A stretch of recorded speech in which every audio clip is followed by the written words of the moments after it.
The other bad news is that I have to start today's show by talking about Marcellus's team, the Clippers. Oh! What's going on? I don't know. That's terrifying. Last night, Los Angeles' other team kept on rolling. America, pretend there's video there. Crushing the Trailblazers 111-80. Clippers are now 7-1 on the season, and they look like a contender. Marcellus, take it away. Oh, this is amazing. You know what? Let me just bask in the glory of my greatness. And let me get ahead of this and all aboard the bandwagon. But before we go there, I would like to let America know we will be having a reoccurring segment on this show called Clip City, Chip City. Roll it, Tommy. Let everybody know where I'm coming from.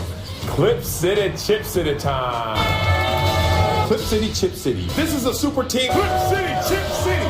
Clip City, Chip City. This is the worst day.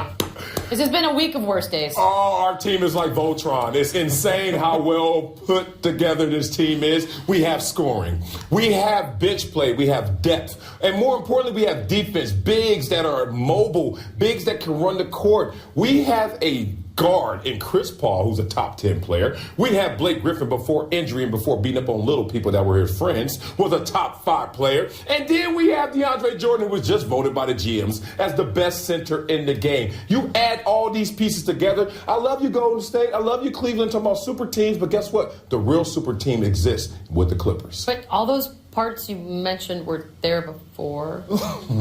So don't let the facts get in the way of this great moment, this great story of a team that has beaten their opponents by 135 points, which is 7th in NBA history. Why do I bring that up? Because 4 of those 7 teams have won the NBA Finals. They are on a trajectory to do what the impossible is, which is upset Golden State and upset Cleveland. It's coming. They got a little bit of a sense of urgency, too, because they know one of those key pieces that you just mentioned in Blake Griffin could be getting courted come next offseason. Oh, don't do that. Starting to worry about what may happen if this super team breaks up, so you've got to get it together at some point, and what better time than the present? Well, great points, but injuries have derailed this team in the postseason. People don't know that. Chris Paul and Blake last year. Chris Paul the year before. Blake the year before. What happens is this team gets into the moment of truth, and they've been injured. This year, good fortune. I love your optimism. You're like the couple who breaks up and gets back together, and every time they're like, it's going to be different this time. Right.